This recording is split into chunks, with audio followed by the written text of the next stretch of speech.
بسم اللہ الرحمن الرحیم۔ السلام علیکم ورحمۃ اللہ وبرکاتہ۔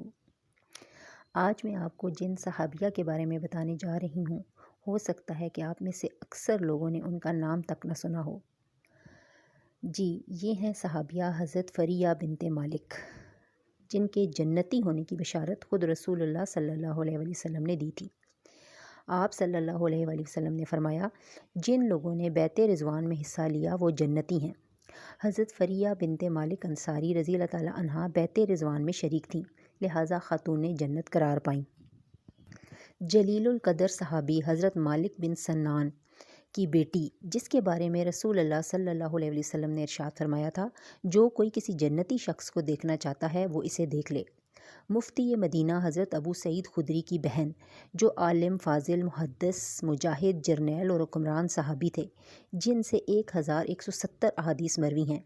ماں کی جانب سے جرنیل صحابی حضرت قتادہ بن نعمان کی بہن، جو غزوہ بدر اور غزوہ احد میں شریک ہوئے، لڑائی کے دوران ان کی آنکھ زخمی ہو کر باہر نکل گئی۔ رسول اللہ صلی اللہ علیہ وسلم نے یہ صورتحال دیکھتے ہی اپنے دست مبارک سے آنکھوں کو اندر دھکیلا، جو دوبارہ اپنی اصلی حالت پر پیوست ہو گئی اور بینائی پہلے سے بھی زیادہ تیز ہو گئی۔ آئیے اس خاتون جنت کے حالات زندگی کو اپنے لیے مشعل راہ بنائیں۔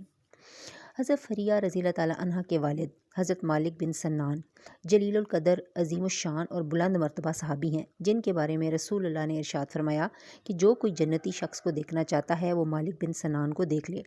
یہ غزوہ بدر میں شریک تو نہ ہو سکے، لیکن احد میں رسول اللہ صلی اللہ علیہ وسلم کا دفاع کرتے ہوئے جام شہادت نوش کیا۔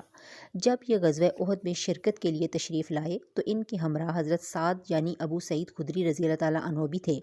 وہ ابھی چھوٹے بچے تھے، اس لیے رسول اللہ نے انہیں جہاد میں شرکت کی اجازت نہ دی۔ وہ غم سے آنسو بہانے لگے تو ان کی بہن یعنی حضرت فریہ بنت مالک نے اپنے بھائی کو پیار سے بغل میں لیا اور اس کے آنسو اپنے آنچل سے صاف کیے اور اسے مزید انتظار کرنے اور صبر کا دامن تھامنے کی تلقین کی۔ حضرت ابو سعید خدری بڑے ہو کر مفتی مدینہ کی مسند پر جلوہ افروز ہوئے اور میدان علم و فضل میں روشن ستارے کی طرح جگمگائے۔ حضرت مالک بن سنان رضی اللہ تعالیٰ عنہ ہتھیار تھام کر غزوہ احد میں شریک ہونے کے لیے نکلے۔ رسول اقدس صلی اللہ علیہ وسلم سے ملے اور نہایت فاضلانہ انداز میں گفتگو کرتے ہوئے عرض کی، یا رسول اللہ، آج ہم مشرکین سے نبرد آزما ہونے کے لیے نکلے ہیں۔ آج یا تو اللہ تعالیٰ ہمیں اپنے مد مقابل پر غلبہ عطا کرے گا اور یا ہمیں شہادت کا بلند مرتبہ نصیب کرے گا۔ یہ دونوں صورتیں ہمارے لیے بہتر ہیں، ہر دو صورت کامیابی ہی ہمارا مقدر بنے گی۔ جب لڑائی پورے جوبن پر تھی، ہر طرف سے تیروں کی بوچھاڑ ہو رہی تھی، تو حضرت مالک بن سنان نے پورے جوش و جذبے سے رسول اللہ کے قریب رہتے ہوئے دفاعی انداز اختیار کیے رکھا، حتیٰ کہ اس مقدس فریضے کو سر انجام دیتے ہوئے اپنی جان اللہ کی راہ میں قربان کر دی۔ اس مرحلے پر چشم فلک نے یہ منظر بھی دیکھا کہ ہمارے پیارے نبی صلی اللہ علیہ وسلم کا چہرہ مبارک زخمی ہو گیا، پاکیزہ خون چہرہ مبارک پر بہہ رہا تھا کہ حضرت مالک بن سنان نے موقع غنیمت جانتے ہوئے وہ خون اپنے منہ سے چوس کر نگل لیا۔ اس طرح نبی صلی اللہ علیہ وسلم کا پاکیزہ خون حضرت مالک بن سنان کے خون میں شامل ہو گیا۔ جب غزوہ احد سے فارغ ہو کر رسول اللہ واپس مدینہ منورہ پہنچے تو حضرت ابو سعید خدری آپ کی خدمت میں حاضر ہوئے۔ انہیں دیکھتے ہی ارشاد فرمایا، تم سعد بن مالک ہو؟ اس نے کہا، جی ہاں رسول اللہ، میرے ماں باپ آپ پر قربان ہوں۔ سعد حضرت ابو سعید خدری کا نام تھا۔ یہ حوصلہ افزائی اور محبت و شفقت بھرا انداز دیکھ کر حضرت ابو سعید خدری اور زیادہ آپ کے قریب ہوئے۔ نبی صلی اللہ علیہ وسلم نے دلاسا دیتے ہوئے صبر کی تلقین کی اور ارشاد فرمایا، تمہارے باپ کی شہادت تمہارے لیے اجر و ثواب کا باعث ہوگی، گھبرانا نہیں، صبر سے کام لینا۔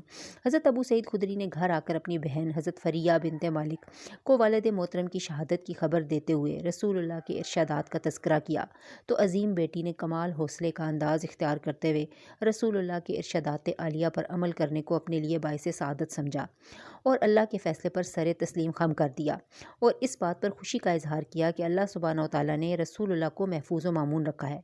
جب حضرت مالک شہید ہوئے تو اہل خانہ کے نان و نفقہ کے لیے گھر میں کوئی چیز نہیں تھی، لیکن بچوں نے کمال صبر کا مظاہرہ کیا، رسول اللہ کی نصیحت کو پلے باندھا اور کسی کے آگے دست سوال دراز نہ کیا، چونکہ انہوں نے آپ صلی اللہ علیہ وسلم کا یہ فرمان سن رکھا تھا، جو استغنا برتے اللہ اس کو غنی کر دیتا ہے، جو پاک دامنی کا خواہاں ہو اللہ اسے پاکیزہ کر دیتا ہے، اور جو اپنے اوپر ضبط کرے اللہ اسے صبر کی توفیق دے دیتا ہے۔